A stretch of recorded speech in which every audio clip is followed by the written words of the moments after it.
welcome to our vlog. Parang medyo madilim ata itong ano ko. Try natin against the light ako. Try natin iikot.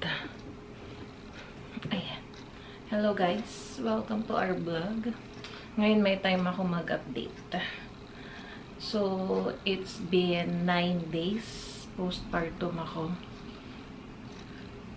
Yan, nung Saturday ako nanganak, October 28, 2023. 9 days old na si Hailey. Natutulog pa siya. So, mamaya gigisingin natin yan para magdede. Ay, ayan pa ang aking tiyan. Medyo malaki-laki pa. So, magbabinder lang ako dyan para medyo lumipis or mag-flatten siya. Sabi kasi ng doktor ko, after 2 weeks pa daw pwede mag-binder. Pero sinimulan ko na siya after 1 week. So, ayan. Wala si Harold today. Umalis. Nag-pick up siya ng mga diapers ni baby. Meron kasing Pilipino na nagbigay. So, ayan. Merong stash na ng new, diaper size 1 si baby. Medyo madami-dami din. Kaya, pinick up niya today. Medyo gloomy ang weather. So, ayan. Etong vlog na to, ikukwento ko yung experience ko sa unplanned cesarean section. So, ayun nga guys. October 27 October 27, pina-ultrasound ako ng ubi ko. Kasi parang worried siya. May check-up ako noon actually. May check-up ako noon, pina-ultrasound niya ako right away. Kasi medyo worried siya na parang ang laki ng tiyan ko. Almost 39 weeks na yun eh. Pero sabi niya si baby, parang normal lang naman daw. So, nagpunta agad ako binook agad ako ng secretary niya ng ultrasound. So, nung nalaman yung result, no morning, pag uwi ko, bandang afternoon, tumatawag na sa akin yung Busy Women's Hospital. Sabi nung nurse, nakabook na daw ako sa hospital para mag-induce labor. So, meaning, anytime, pwede na kami pumunta ni Harold sa hospital para mag-check-in. Eh, sabi ko dun sa nurse, pwede bang tomorrow morning na lang? Kasi, si Harold may sakit, masama pakiramdam ng araw na yun. Nagkaroon siya ng hives sa buong katawan niya. Tapos parang, masama pakiramdam, walang gana kumain. Tapos, tulog ng tulog. Kasi nga, pinainom ko lang ng Reactin yun. Wala pa siyang prescription ng meds. So, sabi namin, tomorrow morning, 7:30. So, binook kami ng, hindi pala, October, ano yun? Sorry guys, namali ako ng date. So, Wednesday, 25th. Oh yeah, that was Wednesday. October 25, nag-check-in kami sa Busy Women's. 24 ako nagpa-ultrasound Tuesday. Yeah, every Tuesday kasi yung check-up ko. Nagkamali akong date. 24, pa-ultrasound ako. 25, dun ng morning, 7:30, dun kami nag-check-in sa hospital. 7:30 AM para mag-induce labor na sa akin. So, 24 masama nang ipakaramdam ni Harold nun. So, 7:30, okay naman na yung hospital bag ko. Na-empake na yung mga foods na lang in-empake ko the night before. Para may kakainin si Harold. Kasi yung food din doon is room service. Sa patient lang talaga sila. Breakfast, lunch, and dinner. So, 25 morning, 7:30, nagpunta na kami sa ospital. So, ayun, nag-register muna. Nilagyan kami ng ID band, kami ni Harold. Tapos, kinuha lang yung care card ko. And then, pinapunta na kami doon sa triage area. So, may one-on-one nurse ako doon na tumutok sa akin for almost like 1 to 2 hours. Chinek yung fetal heartbeat ni baby. Chinek yung vital signs ko. And then, in-explain niya yung ilalagay niya sa akin na Cervidil. Yung pampasoften ng cervix. So, doon na niya ginawa yun. Kami lang yung patient actually doon para, lang siya. Nahati lang siya ng curtains. Kami lang ni Harold. Early morning yung mga 7:30. So, ayun, minonitor ako mga 1 to 2 hours din. Si Harold nga, parang, masama pakiramdam, medyo natulog-tulog siya nun habang naghihintay. So, after nun, sabi nung nurse, pwede na kaming dalhin sa isang room. So, parang hindi pa yata nag-dilate nun eh. Naghintay pa. So, kumuha na akong porter, yung mag-help sa amin pumunta dun sa room sa may ano nga bang room yung pinuntahan namin? Everwood. I think Everwood yun. Dun sa BC Women's Hospital. So, inassist kami kung na kami dun sa room para parang doon ako magli-labor. Malit lang yung room. Pwede ko ipakita yung clips dito. Hindi na ako talaga nakapag-vlog talaga dun kasi nga parang toxic na. Sabi ko, ikukwento ko na lang sa isang vlog. So, ito na nga yun. So, nilipat na kami sa taas na room. Doon ako may monitor ng nurse. One-on-one din yun. Dalawa sila actually kasi mayroong isang parang bagong lipat na nurse doon sa maternity ward na tinuturuan din ng isang experienced na nurse. So, ayun, kain kami, order ng food. Nakapag-order pa nga ako ng breakfast kasi mga 10 AM yata kami nakaakyat. So, umabot pa ako sa breakfast. And then lunch, 11:30, mga umorder na rin ako. Yun, natulog si Harold kasi masama talaga pakiramdam niya. Habang ako minamonitor mga nurses, parang every 2 hours. Check vital signs ko, fetal heartbeat si baby, nalalagyan ako dito para monitor si baby. Tapos, parang sabi nila, I think may nag-IE sa akin noon, 1 cm na ako dilated. Tapos bandang 7 PM, nag-washroom ako, umihilang ako saglit, and then mga after 5 minutes, na-feel ko na yung parang may gush of fluid. Pakonti-konti. So, tinawag ko yung nurse, nag-call bell ako. Nasabi ko parang may na-feel ako ng gush of fluid. Chinek niya. Tapos, di pa siya sure kung amniotic fluid na yung lumabas sa akin. And then, after ilang minutes, parang gush of fluid na ulit. Buti naka-maternity pads na ako nun. Gush of fluid na talaga. So, feeling ko talaga amniotic fluid na yung nag-break. So, ayun. Tinas pa nga yata ng litmus paper kung talagang amniotic fluid yun or just wee-wee lang. So, 100% na sure nila na nag-broke na yung water ko nun. So, ayun, 7 PM. And then, after nun, merong nurse na ulit na kumuha sa akin. Ililipat na kami sa labor and delivery na ward. So, iba pang ward pa pala yun. Yung pinuntahan namin, parang assessment room lang siya. Maliit lang din kasi, pero may sariling washroom din yun. Tapos, ayun, inilipat na naman kami ng isang room ni Harold. Medyo malaki na yun kasi yun daw yung bagong building dun sa BC Women's. So, ito kompleto din. One-on-one din yung nurse ko doon. May sarili rin kaming washroom. Tapos, doon ka na rin manganganak if ever vaginal birth ka. So, may monitor ako. Ay, naglagay na ng swero. Tapos, I think doon na naglagay ng catheter sila. Tapos, hindi na ako pinalakad eh. So, talagang naka-bed rest na ako doon. Monitor na nila every 2 hours yung pagdadilate ng cervix ko. Ang tagal bago 2 to 3 cm. I think the next morning pa bago 2 to 3 cm yung cervix ko. So, sinabihan na ako nung isang doctor doon na pagbalik niya after 2 hours, pag hindi pa din nag-dilate to, binigyan na niya ako ng option na mag-CS. So, the next day, naka 24 hours, 2 to 3 cm.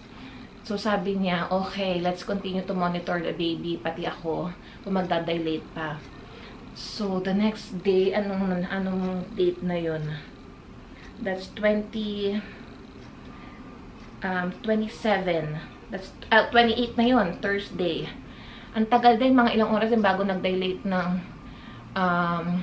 after ng 2 to 3 cm, nag-dilate na yata siya ng 6 to 7. Biglang nag-jump ng 6 to 7 cm siya. Pero ilang oras din yun. Mga hapon pa yata. Hapon pa nangyari yun eh. Yeah. 20... Yeah. Bandang mga 27 na yun. Hapon pa nangyari yung 7 to 8 cm. And then, medyo matagal din yung interval bago nag 9 to 10 cm. Nag 9 to 10 cm siya, if I'm not mistaken, Saturday morning. Mga alas 5 ng umaga. Doon pa siya nag-fully dilate ng 9 to 10 cm. Pero binigyan na rin ako ng option ng doctor. Kasi panibagong doctor na naman naka-duty noon. Sabi niya, mas CS, emergency cesarean section na ako. Or, forceps delivery. So, pero the night before, nag-decide na kami ni Harold doon na if ever hindi talaga mag-delete yung cervix ko, magpapa-CS na ako para hindi na rin ako mahirapan. Pero nung hindi ko na-feel, konti lang siguro na-feel ko contraction. Nung nilipat kami doon sa labor and delivery, nag-start na din sila ng oxytocin eh. Medyo tinataasan nila yung dose para mag-soften talaga yung cervix ko. Tapos naka-NSS na ako noon. And then, nag-chills pa ako ng 2 beses nung gabing yun. 27 Friday ng gabi. Parang nagka-infection pa ako, kinuhanan pa ako ng dugo nun. Nilagnat-lagnat pa ako nun. Tapos, kumuha sila ng dugo sa akin. 5 beses pa akong tinusukan. Sabi nila I think 2 beses lang akong kuhanan ng dugo. Pero dahil yung isang nurse, okay yung pagkuha niya ng isa, pangalawa, hindi niya ako makuha ng itong dugo. Tinry niya sa kabila, wala pa rin siyang nakuhang dugo. Yung isang nurse na ulit nag-try, wala pa din. Hanggang umabot sa pang-5, tinawag na nila yung on-duty na anesthesiologist para siya na talaga magtusok sa akin ng, kumuha ng dugo. So, 5th try, doon pa sila nagtawag ng talagang experience na anesthesiologist na doktor. Ayun, nakuhanan ako ng dugo. So, 5 beses ako. Masakit din yun. Tapos yun nga, nag-fever pa ako, nagka-infection daw. So, parang sabi nila, nagka-swelling na yata. Parang sabi, swelling yata yung ulo ni baby. Pero normal pa naman daw yung heartbeat.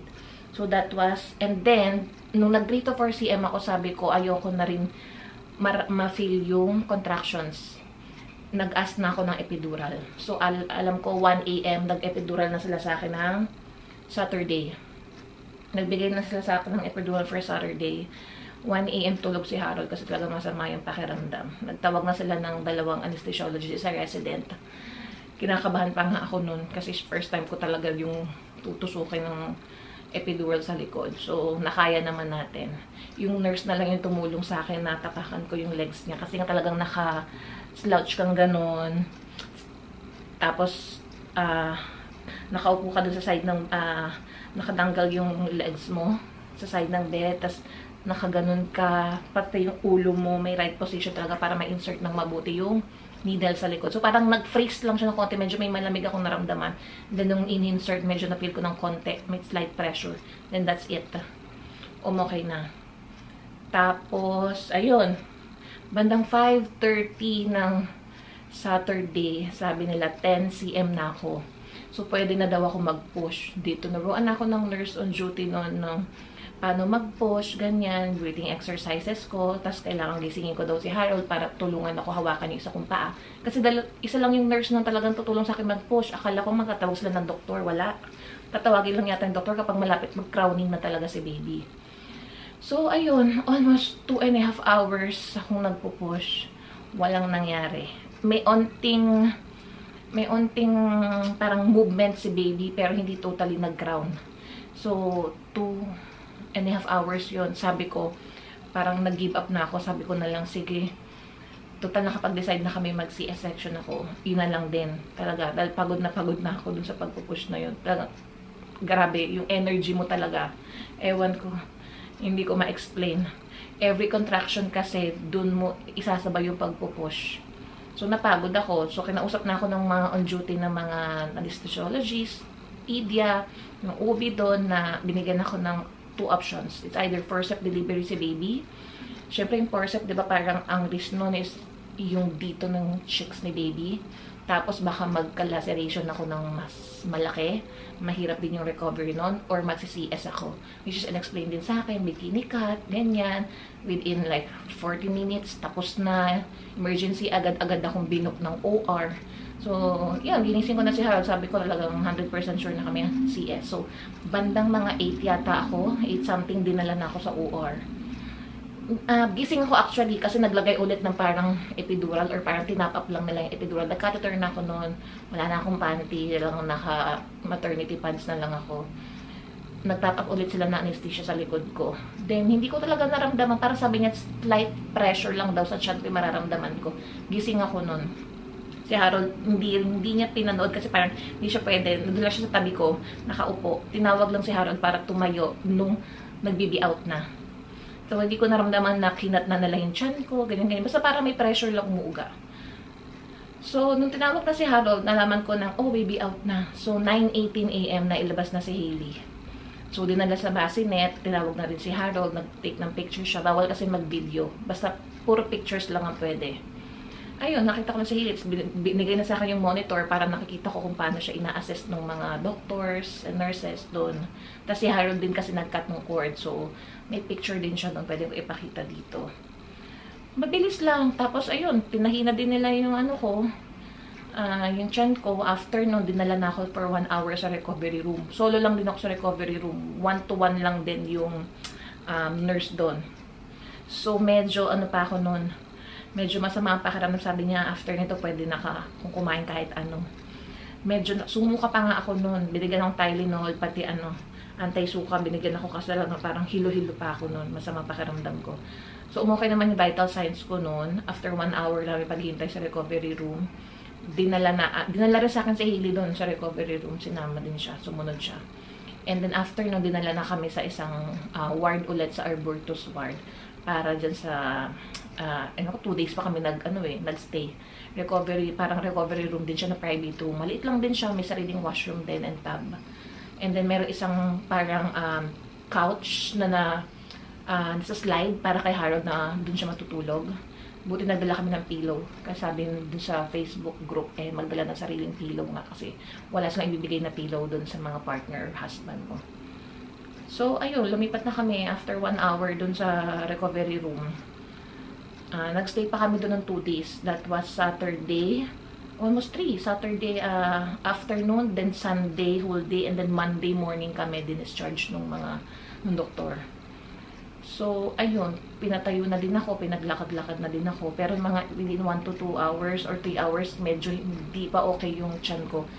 Nag-order si Harold ng sushi kasi sabi niya, ano gusto ko daw kainin. Kasi nga 2 days akong walang kinain, NPO talaga. Tubig-tubig lang talaga. Gutom na gutom ako, pang hilong-hilo ka sa mga nangyari. Sabi ko sushi, umorder siya ng sushi. Pero isinuka ko din yung tempura, hindi ko talaga nakain. Sabi ko, isave na lang for tomorrow. Baka umokay na yung tiyan ko. Kasi twice pa ako nagsuka nung pagdating dun sa ward eh. So, ayun, the next day, umukay na yung tiyan ko, nakakain na ako ng mga gusto kong kainin. Ayun, room service ulit. Breakfast, lunch, dinner. Meron silang menu na binibigay. Sa tawag ka lang, may oras ng pagtawag din sa breakfast, lunch, and dinner. And then, i-room service nila yung mga food. So, pag di ko nauubos yung food, si Harold na lang pinapapili, ano gusto mo kainin. Ang favorite niya dun sa Busy Women's yung Indian food. Chicken biryani, pero hindi ko nakita yung sabi niya medyo maanghang, baka hindi ko daw magustuhan. So, okay naman yung mga food nila. Parang double portion ko lang yung entree nila. Kasi nga parang makakain din si Harold. Though, meron din namang mga free snacks dun sa labas ng room namin. Katapat lang namin actually yung pantry.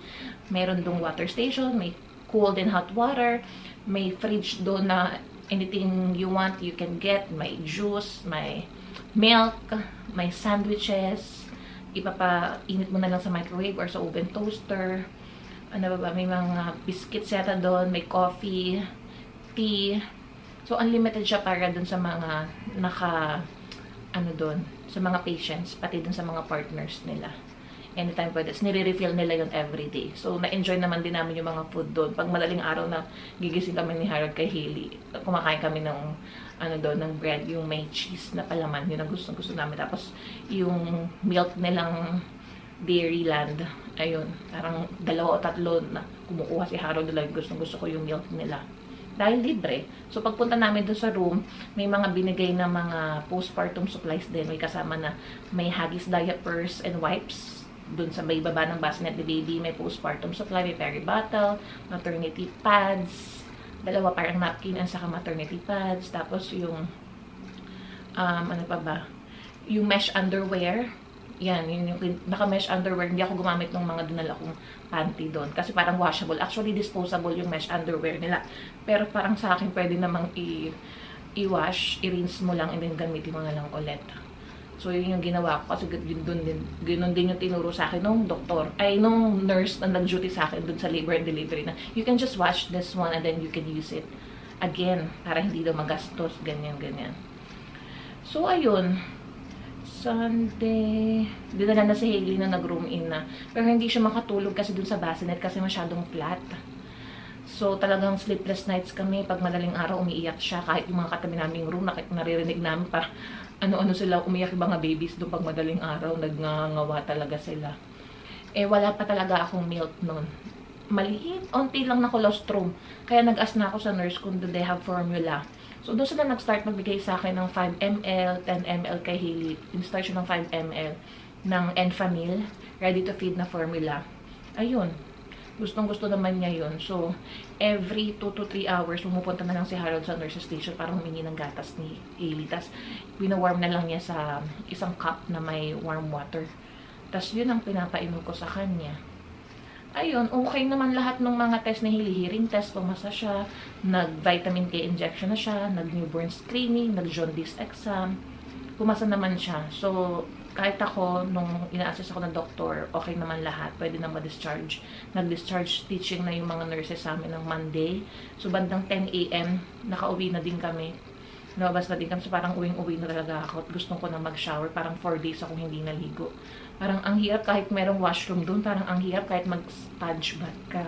Tapos, hindi pa ako makaupo ng maayos sa toilet kasi sobrang baba ng toilet seat. Kaya humingi ako ng portable nila. Doon lang ako umiihi. Hindi pa ako makayuko. Pero then try ko nang maglakad-lakad. So, ayun.